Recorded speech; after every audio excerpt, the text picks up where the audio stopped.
Hey everybody, welcome back to the Hardworking Man podcast. I'm Heath. And I'm Rachel. And today we're going to be talking about hunting.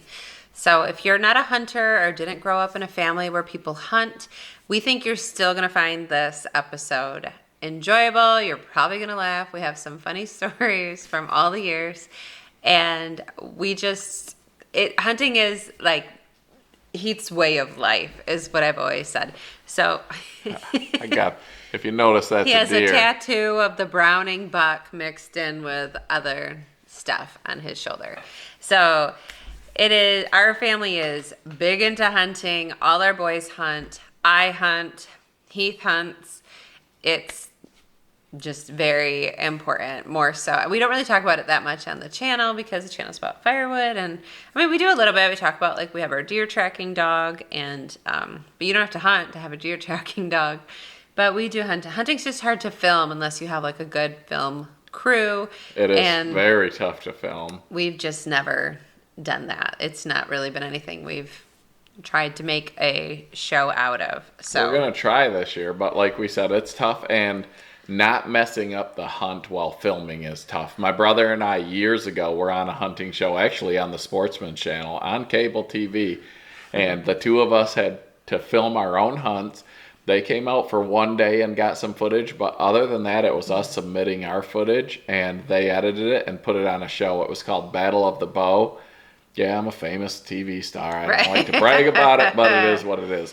But that was a lot of fun, but oh my goodness, the work that's involved in that is crazy. Well, yeah, there's so much footage to edit, but also if you hunt in any other state but Michigan, you might not understand how Michigan, you have to hunt it so different. So just to have another person in the same stand adds that much more scent and movement, and the deer are onto you. So to be able to film it in Michigan is tough. Is way tougher than filming on a farm in Iowa. There are a few other states with high hunting pressure like Michigan has, but like you can be in Kansas and there can be a 3 or 4 year old buck, and you can walk past it and it will just sit there and look at you. Where in Michigan, there can be a year and a half old buck out in a field and you can slow down to look at it Just in slow your down. car, and that bolt. thing will bolt. Yeah. Because the hunting pressure in Michigan is crazy. It's one of the highest pressured states in the nation, and there's a deer hunter in every tree come November. It's a way of life here. It used to be a vacation day from school. Opening day of deer season, schools were closed. Yeah. You didn't go to school. I think it's you still went that to the way woods. some Up in the Upper places. Peninsula and stuff. I think it's still like that. Well, no, I think it might even be like locally. Like Some of the more rural schools. Yeah, the more rural schools. Like they have, like what school were we at? For wrestling, and they had pictures of kids with their bucks hanging. There's a taxidermy class at the school that's up in the town where our hunting property is. Yeah, so it's just a whole different thing. And I didn't grow up being in a family that hunted. Like my dad didn't hunt, my brothers didn't hunt. Your stepdad hunted. Yeah, when my mom got remarried, he was a hunter, and he turkey hunted for the most part, but he also deer hunted. And so, but still. When we met, you were like, I don't care if you hunt. Yeah. I'm never going to. I don't want to ever hunt. I don't want to ever shoot a gun. It wasn't anything I cared about. I didn't feel strongly against it. I just didn't care. She didn't want to do it. I ate the meat and whatever. I didn't disagree with hunting, but it wasn't anything that I was interested in, or I didn't even know about it. How about that? But I told her, that's fine as long as you understand that I do hunt and I'm always going to hunt. Mm-hmm. And that's where, like, I guess one of our first stories comes from. So my brother and I, a few things about hunting. It's not just about going out there and filling the freezer, because I'll be honest with you, most of the time, putting venison in the freezer costs a lot more than just going to the store and buying beef. I know. People think, oh, you shot a deer, that's free meat. It's yeah. like, oh, do you know how much my some? licenses cost? Do you know how much gas I spent? Do you know My how much venison my bow cost? Is probably hundreds of dollars a pound. Yeah. When you count the food plots I put in, the equipment that I buy, the time that I invest in it, like everything invested. Venison isn't cheap. It's not free. Mm-hmm. And unless you do it very efficiently with very minimal equipment, it's probably cheaper to go to the store and buy Wagyu beef than it is to eat venison. But venison, it's to us and to a lot of people, it's not about putting meat in the freezer. It's about the memories. It's about the adrenaline rush. It's about the experience, and it's about the challenge. Like growing up, my dad didn't kill a deer in over 20 years. He went hunting every single year. He went to deer camp. I wasn't allowed to go as a kid because deer camp was for the guys. And they literally went and hunted. They were just really, really bad at it. So when I finally was old enough to hunt at 12 in Michigan back then, you could bow hunt. At 14, you could gun hunt. The rules have since changed, and you can hunt at any age, which I think is crazy. But so when I turned 12, I wanted to bow hunt because my dad got to do it every year and I never got to. And he would always go to deer camp and go away for a week and come back with these stories of the big buck that got away, you know. And so I got to go bow hunting, and my dad wasn't a bow hunter. So those first 2 years didn't probably really count because I had a 0% chance of killing a deer. I had my dad's old bow. I didn't know how to shoot it. He said if you can hit a paper plate at 15 yards, you're good. Go out in the woods, and it's not like that. But That sounds like Dan advice. yes, but the challenge that presented, because I went years without killing a deer, and my dad went decades without killing a deer. So that brings us to our first story that's relevant to this. So my brother and I were going up to the UP to do a bow hunt, and Rachel and I were dating. We'd been dating for a few months at this time, I think, and I told her, I'm like, hey, I'm going up north with my brother. We're going to go deer hunting. And she said, can I come with you? And I was like, absolutely. So we go up there. We got a 1985 Chevy Blazer. It's a two-door. It was red interior. That thing was sweet, and that'll be relevant later. But so we go up there, and the first couple days, my brother and I go out hunting. We've got our stands. We're, trying to get that big buck or even a doe at this point in our careers. And I had a stand where I had been having close encounters with deer and really thought I was on the verge of tagging one. And a couple nights into the hunt, Rachel says, hey, do you mind if I go hunting with you? Now, keep in mind, she told me I don't ever want to hunt. I'm never going to hunt. I don't want to touch anything to do with hunting. So I was like, absolutely. And that was hard for me because I felt I was so close to getting a deer. So I told my brother, I'm like, hey, you can have my stand because Rachel wants to go. And I was in love, still am. So I'm like, I'll give it up. I'll give it up for this girl. And I think it was a wise choice. So I give my brother my stand. And because she's now with me, we just have to go sit on the ground. So I just find a place, no real rhyme or reason. I hadn't had anything scouted out or prepared. I didn't know all of that at this time in my career. We went, we found a spot, we set up some chairs, and we sat in the woods. And what happened, Rachel? Okay, so we're sitting there, and about 10, 15 minutes goes by. Not long. And there's nothing. There's like squirrels maybe. And I said, I thought we were hunting. Where are the deer? And he's like, well, they won't be here for like another 2 hours. If we see any deer, they're not going to be here for a couple hours. And I was like, 2 hours? What are we doing here then? Like, why don't we just come back when the deer are going to be here? Because why am I wasting my time just sitting here? I had she says, no idea. Why don't we just leave and come back then? And I'm like, it doesn't work that way. Like, we have to get there before them because they hear and see everything. So you got to get into where they're going to be before they're there. I was like, well, that's crap. What am I doing here? Like, I did not want to be there anymore. And I think that night we ended up seeing a couple of does and fawns, and they were hundreds of yards out. We were bow hunting, had a 0% chance of shooting them. They weren't even really close enough to get us excited. But my brother in my stand that I gave up for this girl ended up killing a nice big doe. Gosh, he shot a doe. That was huge to us back then. So he got this nice big doe, and we had to leave that night. We had to drive back home. It was a 6-hour drive. He had work, I think, in the morning or school. Probably school. I had work or school in the morning. I don't even remember. And so we had to get this deer, get it taken care of. And Rachel and us, we didn't want it in the Chevy Blazer. So we're like, wrapped it up in a tarp to put it up on the roof rack. My brother and I weren't we weren't as strong as we are now. We were both small. They were at that little point. peanuts at this point. So like 16. she's and there. 18 We got years the old. deer. We're trying to load it up onto the roof of this GMC Jimmy. And my brother and I were strong enough to get it 90% of the way. And they're like, Rachel, can you help us? So- and I was like, do what? Well, this is like the second or third try to get it onto the roof rack. And we're literally within inches of getting it to where we need. And we're like, Rachel, like, give it a push. Like, give us that last boost. And No, so then I go over there and I was like, well, I don't know if I can do that. Like, I don't want to touch this thing. it's Gross. wrapped in a tarp, mind Yeah, they're you. like, it's wrapped up. And I was like, I don't know. I don't think I can do that. So I go over. I'm like, fine. And I go to like push it up. And then I feel the warmth of the deer's body. And I'm like, ah! And I like ran. I was like, I cannot touch that thing. I am not. And they're like, you have to. They're both of their arms are over we're their up there heads. quivering. Like, we're They so close and we just seriously- need that boost. They both start like yelling at me, like, get over here! Right, you have to push it up. And I was like, oh my gosh! And I'd go up and I can't touch it. Like, I don't know how many times I did that. Finally, she gave us the boost we needed. We got the deer on the roof. We made the trip home. And I was like, that was miserable. Yeah, so that is not what got her to like hunting.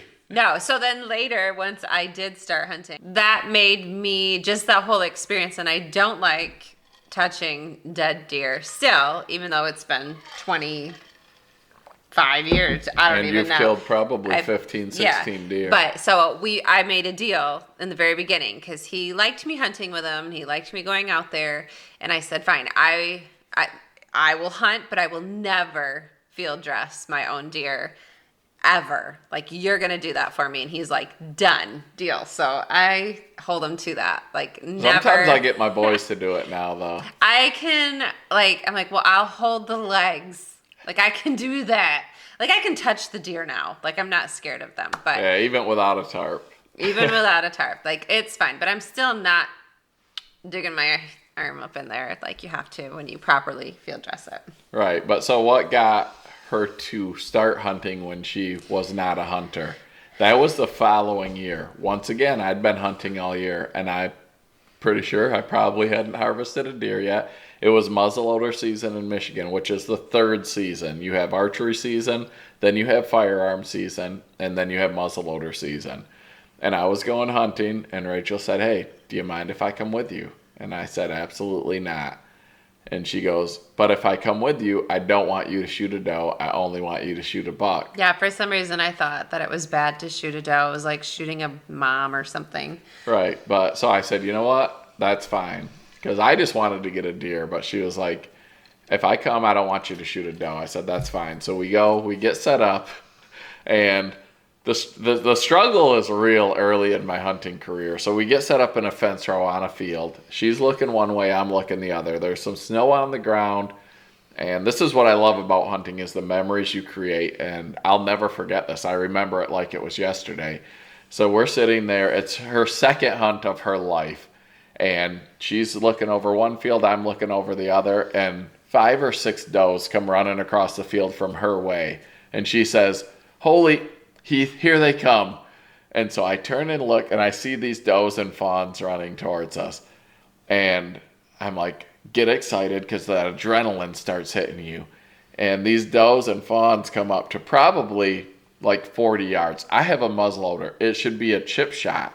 And I'm sitting here. I told her, I said, be quiet. They can hear you. And she's like, they can't hear me. And I'm like, yes, they can. Like, they have giant ears.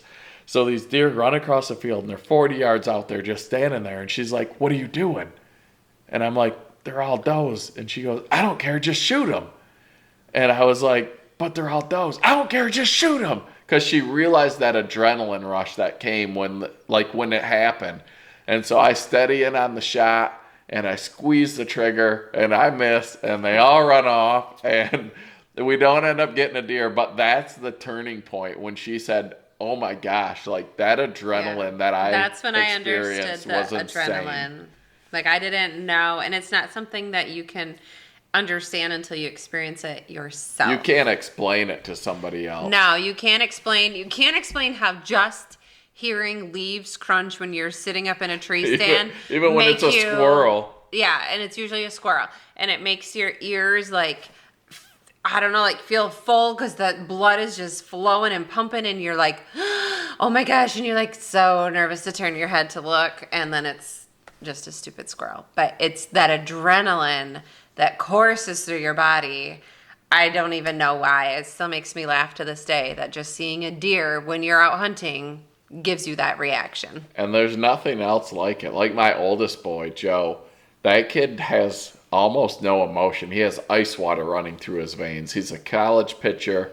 You couldn't tell if he just pitched through the last pitch of a no-hitter or he just gave up a game-winning walk-off home run to the other team. You don't know. Mm-mm. You could give him something for Christmas or his birthday that he's wanted his whole life, and you don't even know if he's happy that he got it. Like, the kid has no emotion, no nerves, no anything, except for when he's in a deer stand. Like, when he was young and he started hunting, target practice, shooting bows, shooting guns, the kid was just bullseye, bullseye, bullseye. His mind and body control is like nothing else I'd ever seen.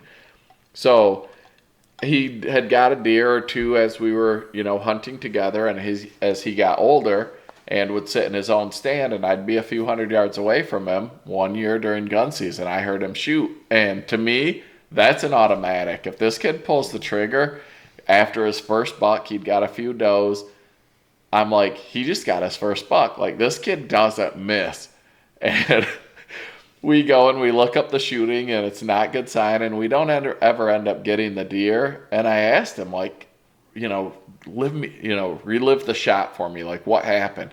He was in a ladder stand. He had a rest. This deer was at 50 yards with a rifle. It's a chip shot. And he says, I was pretty nervous, but I calmed myself down. He goes, but the tree was moving. The tree was moving when I shot, so I'm not sure how good I was on the deer. There was no wind. No. That tree wasn't moving. The kid who doesn't get nervous, who has ice water in his veins, was so nervous for his first buck that he completely whiffed and tried to blame it on the wind, which wasn't there. The tree wasn't moving. The tree wasn't moving him. He was just nervous, and that's all part of what it is. When you connect, it's like an accomplishment like nothing else that you've ever experienced. Yeah, it's not that easy to make a good killing shot on a deer. Like, our dog tracking will tell you that. Yeah, we have our little wiener dog tracks deer. She goes, when people shoot deer and can't find them, they call me, and she finds a lot of them, but there's a lot. Like, guys who have been hunting for 30 years, and they're like, I was just so nervous. I'm not sure what I did. Like, your whole brain just wipes. You remember everything different. You misremember. That adrenaline gets you going. Like, it screws everything up. It's like nothing else. Like, there's nothing I can equate it to. Not even like an amazing deal on Facebook Marketplace. Not even close to what deer hunting does. Like, it just...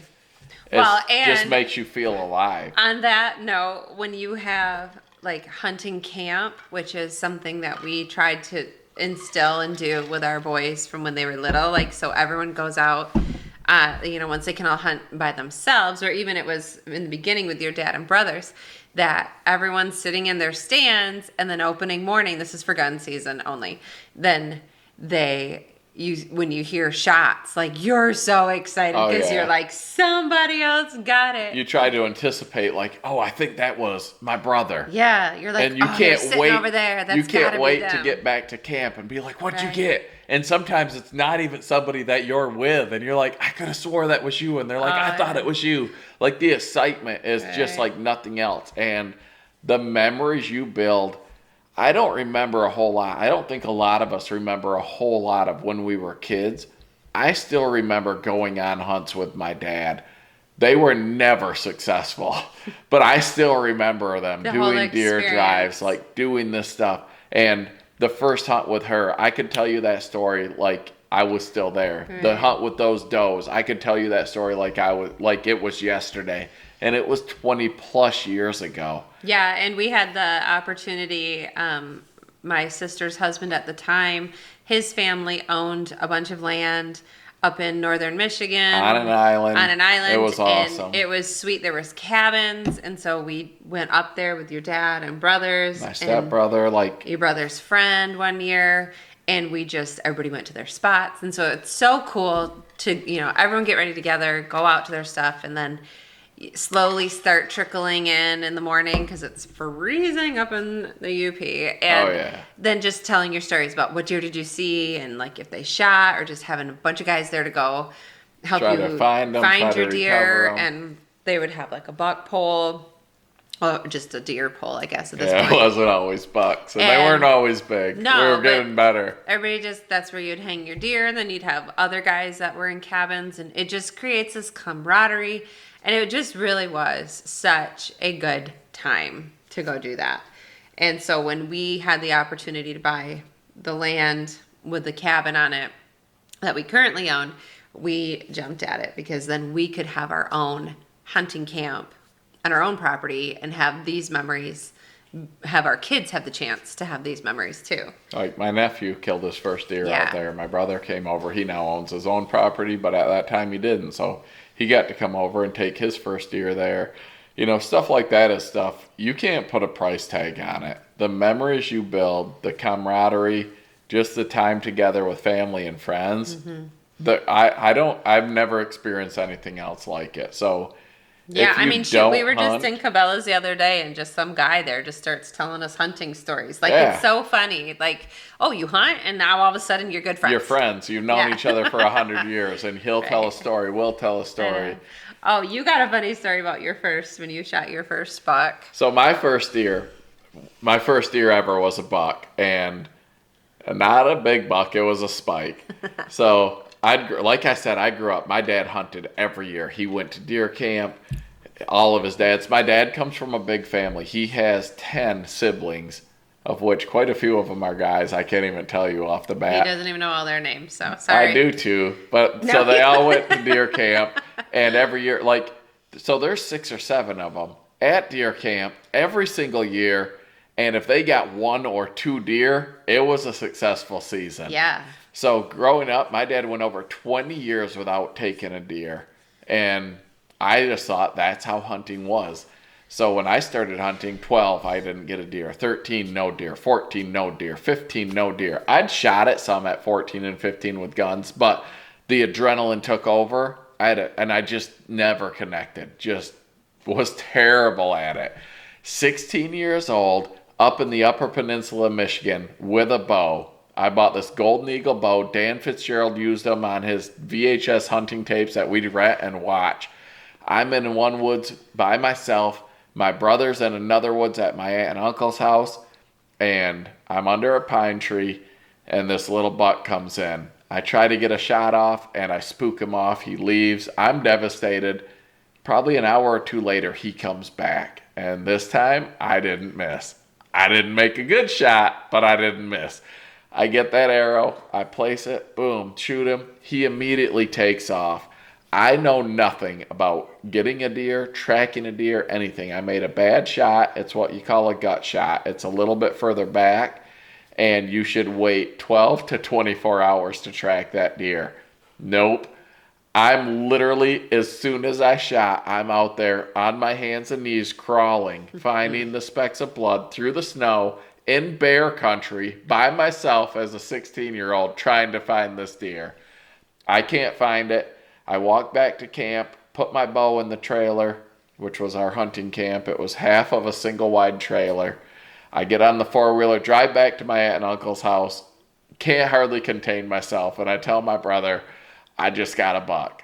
I just got my first deer. So excited. He can't believe it. We get in my truck to drive over to my other aunt and uncle's where my dad was.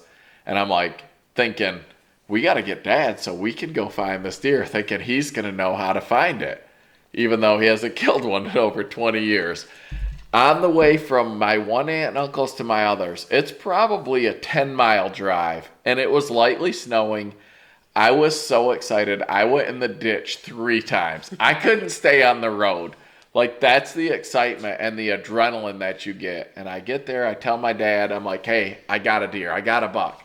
And he's like, whatever, kid. No, you didn't. Because he didn't think it was possible probably at this point.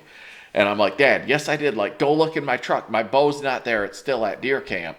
So finally he believes me. We go out there that night. We look for it. Can't find it.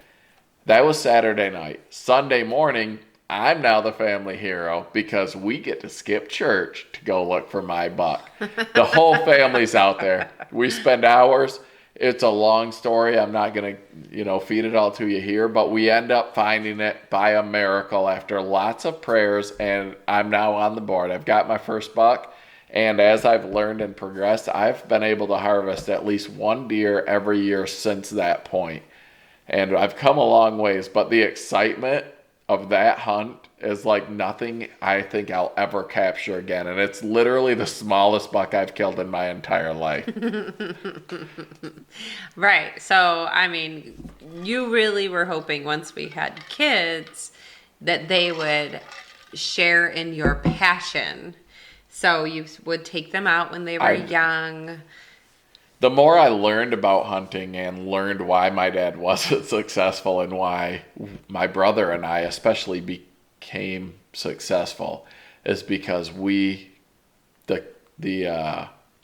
guess the difficulty of it and the challenge of it is what drove us to continually get better. So back then, like I said, we would watch VHS tapes.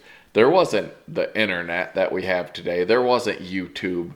There wasn't any of this. There was hunting magazines and there was VHS tapes, and we would watch those and we would try to learn, and we would, put that stuff into play, like having the wind in your face, being quiet, getting in early, all of that, learning the patterns of the deer, learning what they do when. So when I was a young parent and wanted my kids to, experience what I had, the joy that I had from hunting, I would take them hunting, and I almost ruined it for them. And luckily, I was able to realize it before it was too late. So I'd take them hunting, and we'd be sitting there, and I'm like, stop moving, be quiet. Like, I'm cold, I want to go. Like, no, it's the best time of, and I was ruining it for them because I was so concerned with getting a deer. And luckily, I realized when you have kids, you have to make it about them. So I had, evolved to when I would take them hunting, I would try to make it fun for them. I'd bring hot chocolate. I'd bring little candy bars, even though the noise of that wrapper was killing me, knowing that it's messing up my hunt. But it wasn't at that point about the deer. It was about the kids. The only reason Megan would go along with you was for the candy and hot chocolate. She wanted a candy bar and hot chocolate. And so, they would be singing through the grunt call, There was almost a 0% chance of getting a deer, but they were having fun. And they might be towards the end of the night, which the closer you get to evening, usually the higher the percentage chance is of the deer moving. We call it the magic hour. And there were times when in the magic hour, my kids would be like, I'm cold, I'm bored, I want to go. Or I have to go to the bathroom. Oh, yes. And I had to just say, all right, let's go. And we would pack up and we would leave. And looking back, it was 100% the right choice. I was ruining it for them initially by how serious I was taking it.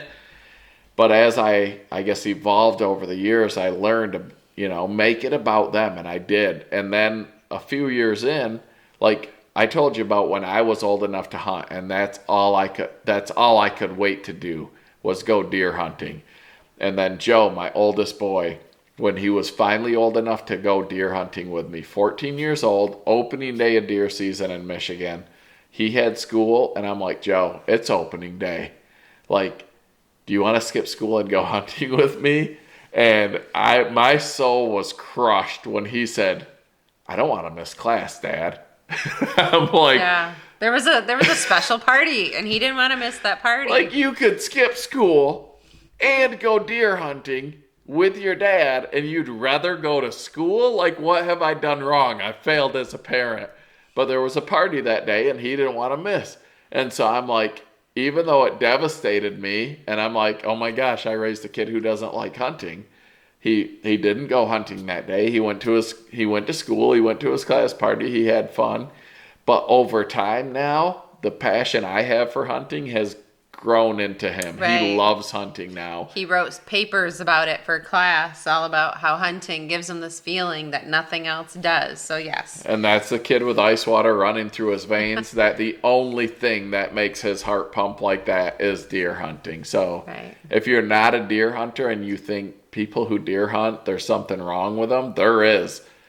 But it's not that we're some redneck hillbillies. Savages. Something. It's the memories, the adrenaline, the challenge, like all encompassed into one thing. And it's the only thing. Well, in this day and that age brings too, it. I feel like when you go out hunting, it's one of the only times that you like actually sit and enjoy nature, and you don't have your busy schedule forcing you to go from here to here to here to here. 100%. It makes, for people like us that have such a busy schedule, it almost feels like you're wasting your time to go sit in the woods now, because it's hours that you're not being productive and you're just sitting there.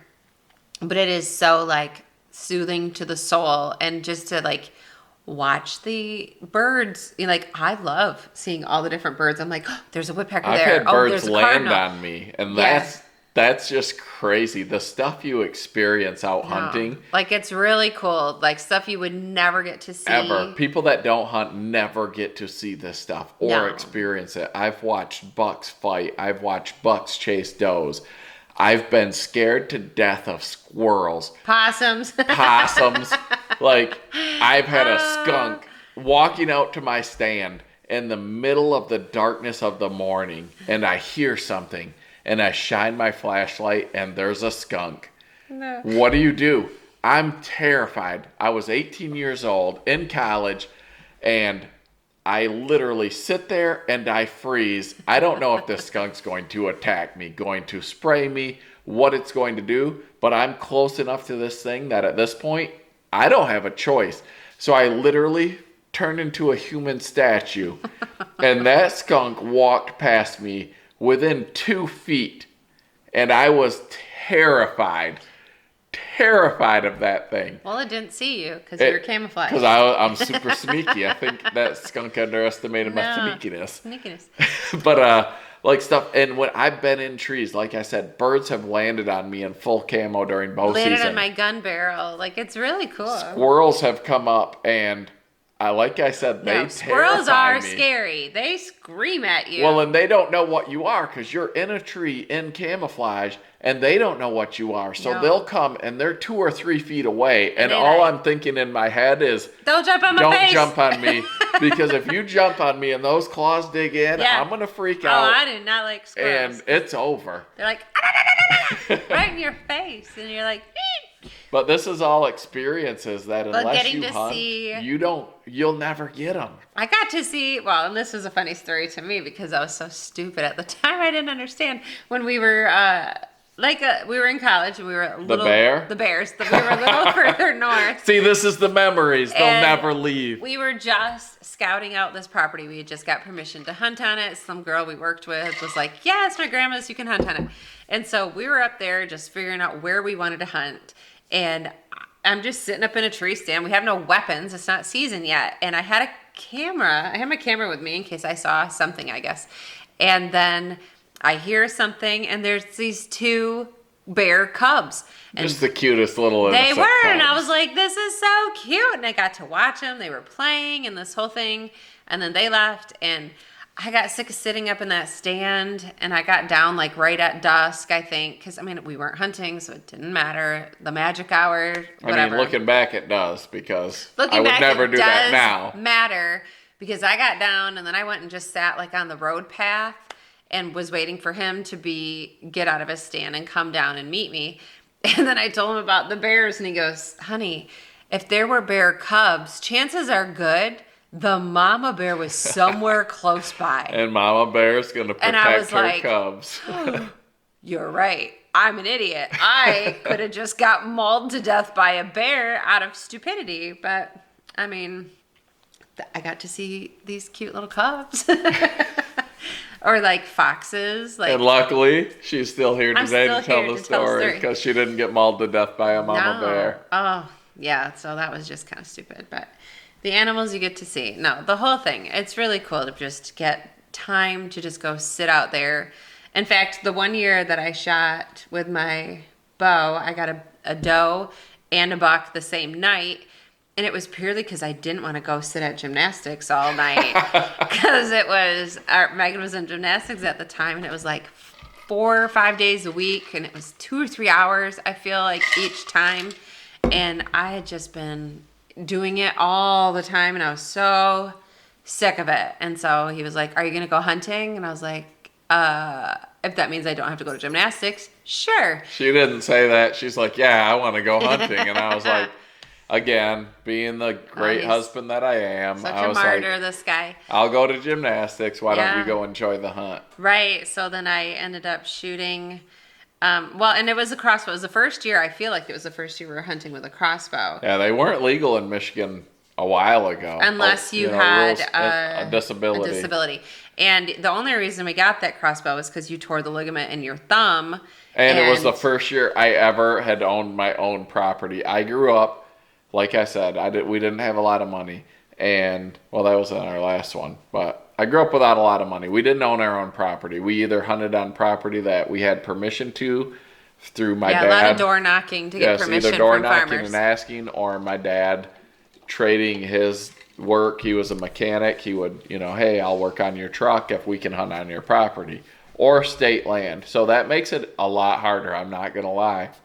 But my dream growing up, every year for Christmas, my Christmas list to my parents, hunting land, number land. 1. There was a 0% chance. I was getting socks and a pair of sweatpants.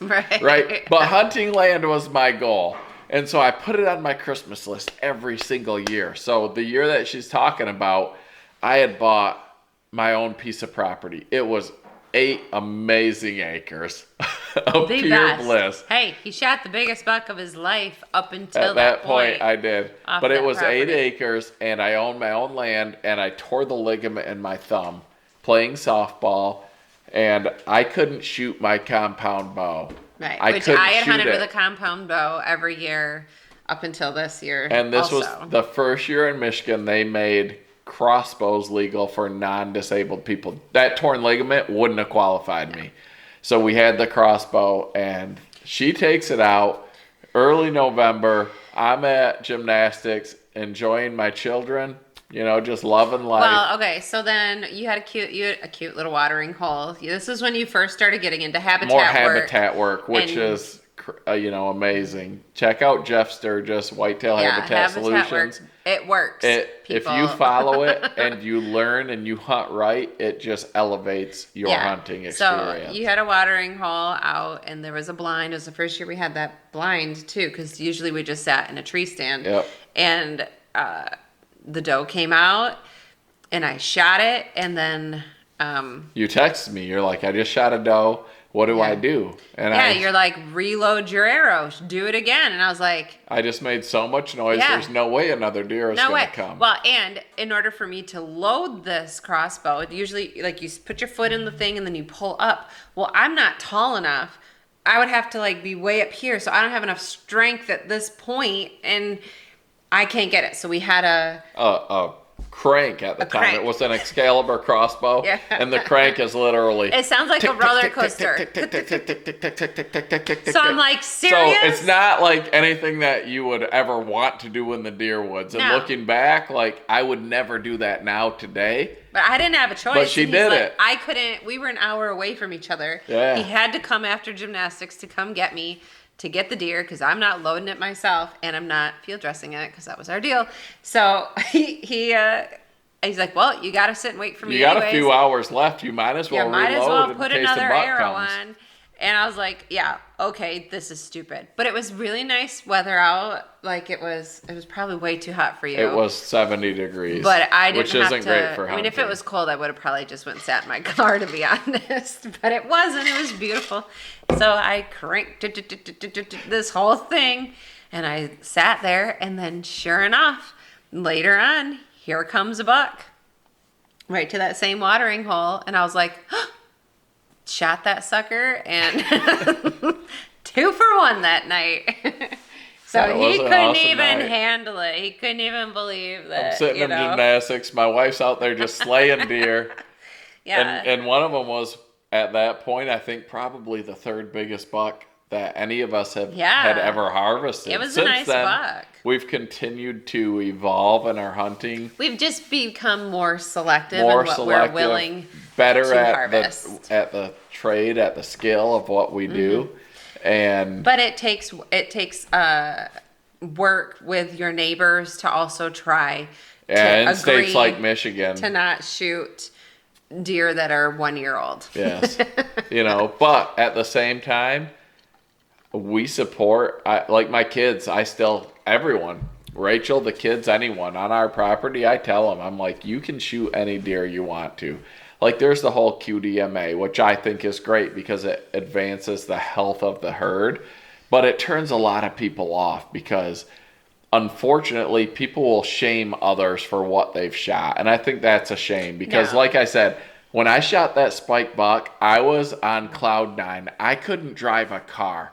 And I was a very highly skilled 16-year-old driver at the time. Right. So going in the ditch 3 times shows you the excitement. And that was a little spike buck, which now today, I'll watch nice 100-inch 8-points out there. And I get to experience them chasing does, fighting, just living life. Because that's not what I'm after anymore. But if that's what does it for one of my kids or yeah, for Rachel. I say if it makes you feel that way, that excitement, that happiness, that joy, if you're going to be like super stoked when go for it, man.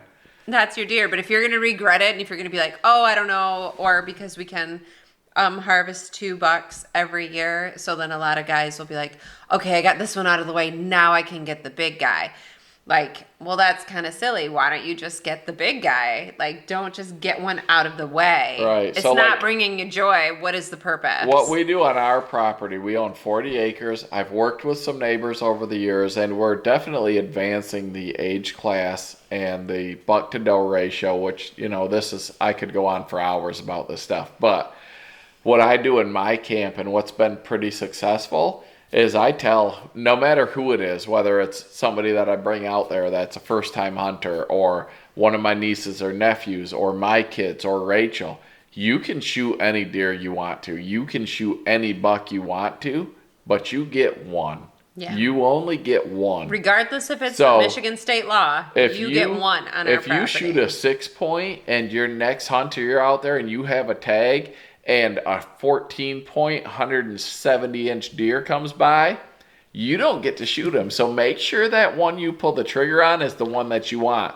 And then another thing I've done, just to make it exciting and to reward people for passing younger deer to advance the age class, is I do what's called a buck pool. And I put $100 up every year. And whoever passes the biggest buck of the year gets $70, and whoever passes the second biggest buck gets $30. So you're rewarded for not shooting a deer. But if you want to shoot it, knock yourself out. But it has to be either verified by a photo, like it can't be I'm bow hunting and I had this nice huge buck at 80 yards. You didn't pass him, you didn't have a chance. So you have to have a photo of him in range, or you have to be hunting with somebody else that says, yep, he had the shot, he didn't take it, he let that deer walk. So it's a competition every year for the kids. Like, I just passed a 90-inch 8-point. And they come in as excited for that as they do for when they do harvest a deer. And it's not just about the money, it's the competition. We're a competitive family. And just a little bit. If they can beat their brother or their mom or their dad, they're going to do it. And that's just helped make our hunting better. It's all a process, though. Like, I've killed everything from a spike buck that... Let's set button buck. Let's go down a little. Rachel killed a button buck one year against my advisement. 1 year that you were like, that one. You pointed it out. I have Take killed that some one. button bucks. Like, I used to be terrible at judging, and now You and your I'm brothers better. killed a lot of button bucks because Not a lot. you were just so excited. You thought it's hard in later season to tell if it's a doe. I mean, not or a anymore button. now with the experience that I have, but back then, yes. But as far as legal antlered deer go, I've killed from a spike up to 150-inch deer, which in Michigan, that's not easy to That's do. primo. Yeah. And won the buck pole. I won a local buck pole with over $2,000 in prizes with that deer. So if you're from Iowa or you're from Kansas or one of these states, you're like 150-inch deer. I let them walk. In Michigan, you're not many seeing people those do very often. That's not a once in a lifetime deer. But I've been hunting, like I said, since I was 12. I'm 43 years old. 21 years. 31 years. Once you get over 40, you can't count, that I guess. math is, it's for the birds. That's man math right there. 31 years of having a deer tattooed on my huge bicep. And I've killed one deer that green scored over 150 inches, and after the drying period, I haven't put the tape to him yet because he's going to be a little under 150 because they do shrink a little. Right? But he's a 150. He's a 150-inch deer. So it's not easily done. But that spike, to me, was as exciting or maybe more exciting than that 150-inch. I think you were more excited for Tank than you were for this Tank. 150. I shot an almost 24-inch wide 8-point on that property that I bought. That 8 acres. Because it's about the effort you put in and the dream of owning property and developing that property and actually seeing your habitat just producing it. You watch the deer effect. do what you designed your property for them to do. And yes, when I shot that deer, I came unglued. I dropped him in his tracks. It was during gun season. I'd seen him once during bow season, didn't get a shot opportunity at him. And it was November 17th. It was freezing cold. I wasn't going to hunt that day. There was snow that year. Not a lot of years is there actually snow. We had a small mobile construction trailer. That was our deer camp at that time. It's actually at my property up at the hunting property now, but we have a house there, a deer camp. And we actually use that as a hunting blind and storage, but that's where I stayed at. Rachel and the kids were out for opening day, and the next day they hunted. They had to leave. We hadn't taken a deer yet, and the 17th, it was going to be super cold, super windy, and I was just going to go home with them. And I said, you know what? I'm going to stay and hunt. And that's the day I harvested, at that time, the biggest buck of my life. Yeah, I thought he was I called him Tank. Crying when he called me. I shot Tank. I shot him. Tank. I dropped him in his tracks, and knowing now as a tracker, if you ever drop a deer in its tracks, shoot it again, no matter what. I don't care if it's bow season, gun season. If you ever drop a deer, shoot him again. And this deer, I did that, well, as fast as I could. But after I shot, I blamed the cold and the wind. I was so shaky and adrenaline pumped, and I was shooting a single shot.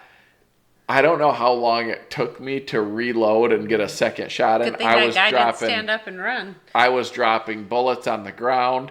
I couldn't get another bullet in. I was trembling. And I finally got another one, made another shot. The first shot was sufficient. He was dead. He was DRT, dead right there. But I put that other one in him. But it took me, I don't even know how long, because I couldn't function. Your body shuts down. Your memory goes away. Like, I don't even know how to explain it, because you can't explain it unless you've lived it. And so if you know a hunter, or you are married to a hunter and you think, what's wrong with you? Like, why is this so important to you? It's one of those reactions. Why would you rather go hunting than spend time with me? It's not necessarily that, but it's a feeling that you only get for that one time of the year, and it's a feeling like nothing else that you can ever experience. At least I've never experienced in my life. No. Like, it's just, you can't describe it unless you've lived it. No. So I will say, I get a lot of comments from people when they find out that I hunt, and they're like, man, I wish my wife would come hunt with me. Like, a lot of guys would enjoy that, so then they don't feel like, oh, I'm leaving you behind, or, so then the wives don't feel like they're being neglected, or the girlfriends, or, like it is like, oh, you'd rather go do that instead of be with me. But he always wanted me No. to. You can't even joke about that. He always No, I wanted me to wouldn't. go with him all the time. And we don't sit together, so it's not like we're spending It time doesn't together. matter, that excitement But of having we're someone else out there. in the woods, and then we meet up at the end, and it's like, what'd you see? And I think he just wants me to keep track of the other part of the woods in the hunt, just so he knows what's happening over there. I just know the joy and the excitement that I feel, and the more people that can experience that's what it's about. It's not about cover that part of the woods. Right. I will say, in the beginning, I would just wear whatever extra clothes he had, and I was usually pretty miserable because Men's clothes don't fit men's clothes We're don't. built differently. Yeah, a little bit different. And even the boots. Like I was wearing your boots. Like, I don't even think you bought me my own boots in the beginning. The first ones I bought you were a fail too. You hated them. Did they the give lacrosse rubber boots. You could have put them on or something. No, they were like too tight or. It was like a birthday present, which if your woman isn't serious about hunting, don't buy her rubber hunting boots for her birthday. Yeah, that was not. Learn that from me. She wasn't real excited like I was. No, he was then like, they didn't these fit are her gonna good. be awesome. Yeah, so. But I would have loved a pair of them. Over the years, I would go hunting, and I liked it. I enjoyed it, but I was always very miserable when it was cold out there because nothing fit me right, and I just didn't have the right gear.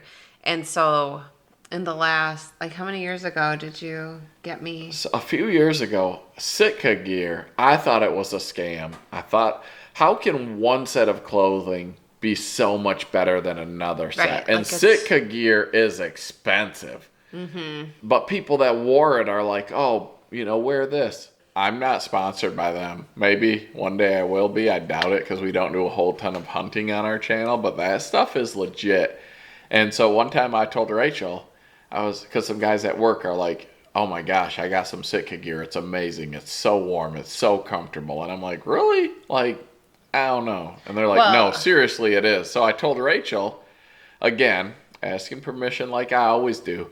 I said, hey, I want to get some new hunting clothes because I was wearing stuff that I'd bought 20 years ago on clearance at Myers when I was young. I take care of my stuff. I use it forever. And it was expensive, but I said, you know what? If I buy this gear and I use it for another 20 years, it's only a few dollars a year. So I was like, I want to get some Sitka gear. I want to get a new hunting outfit. She knows what it means to me. She knows how much I love hunting. And she was like, that's fine, but I want a set too. Not many women are going to give you that answer. They're going to. I How thought much you got does it cost? half price. I mean, it was. I got a deal on it. I knew that a some lie? people, but I knew some people. So she's like, if you get some, I want some. So it cost me double getting the Sitka gear, but let me tell you, it was worth it. What do you think, Rachel? Genuinely, I think I posted a picture of myself on Facebook going hunting with the clothes on, and the guy who sent Heath the link to buy it was like, oh yeah, whatever. And I was like, well, I have you to blame. And he's like, you're welcome. And truly, thank you, because it is the best. I love my hunting clothes now. The whole experience is that much more elevated. And to also, the proper equipment. So if you want your women to go hunting with you, this is what you have to do. If you want them to work outside with you, this is what you have to do.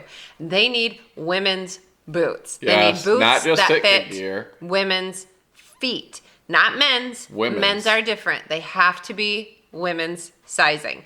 And the women's hunting clothes.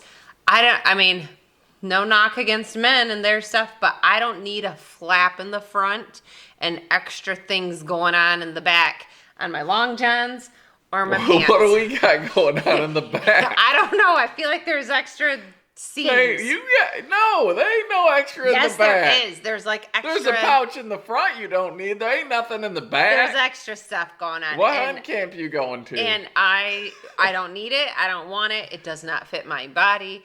The length of things doesn't work. My waist to hip ratio, it's not the same as a man. So my long johns need to be women's. They just need to be a women's fit.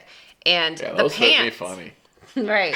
The pants need to be women's pants. My jacket, you don't realize, because I can wear a men's or a unisex sweatshirt and it's fine. You know, like it's not ideal. It's like bulky, but I'm telling you, it's a game changer to have clothing that fits a woman's body. So to work outside in the winter, I have a, Carhartt coat that's for women. I have my snow pants that are for women. My boots are for women. And my gloves. Men's gloves are not for women, let me tell you. And it's a game changer.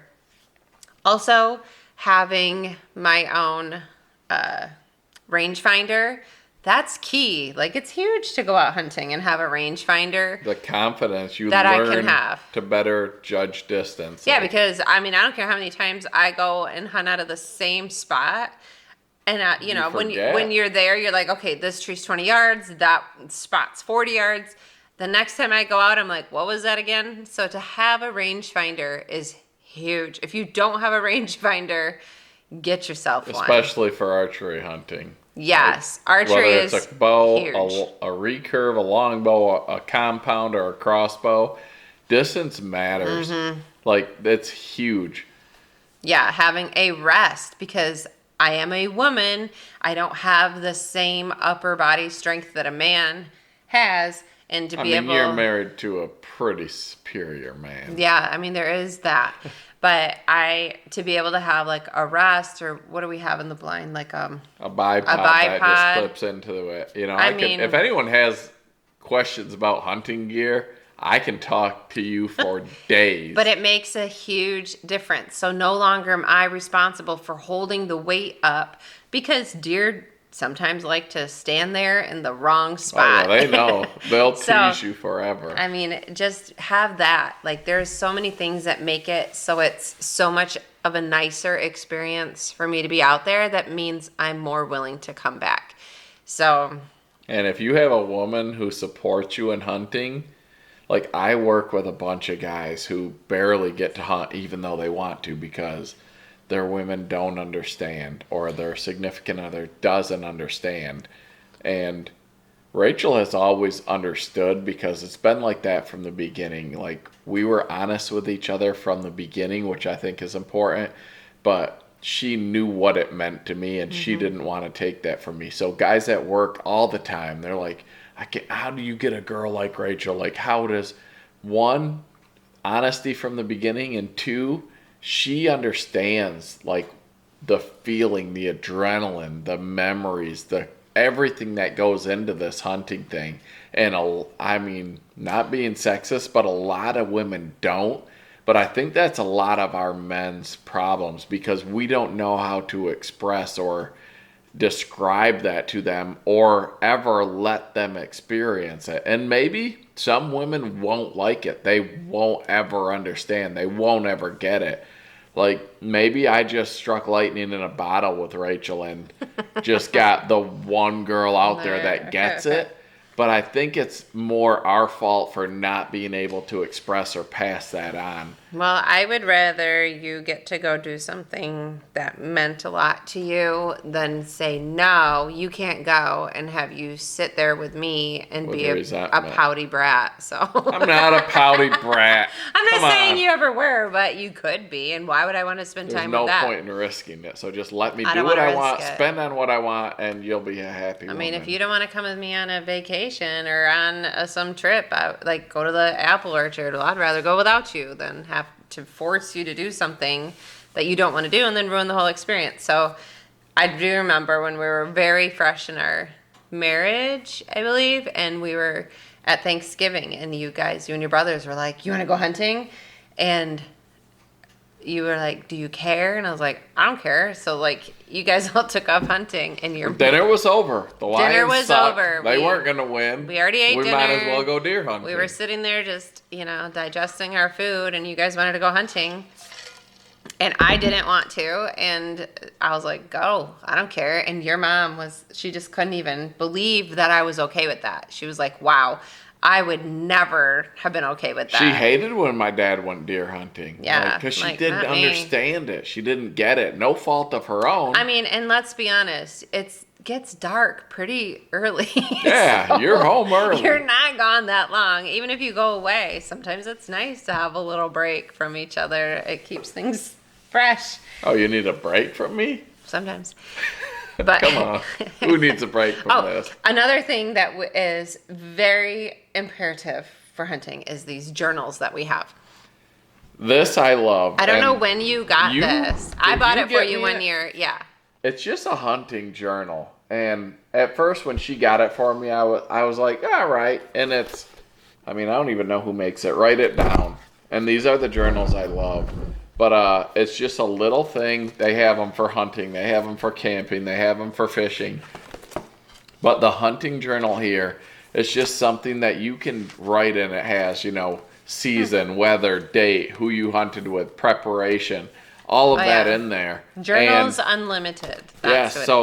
She got me this, and I started writing. I went back because I had saved all my hunting licenses from every deer I had ever harvested.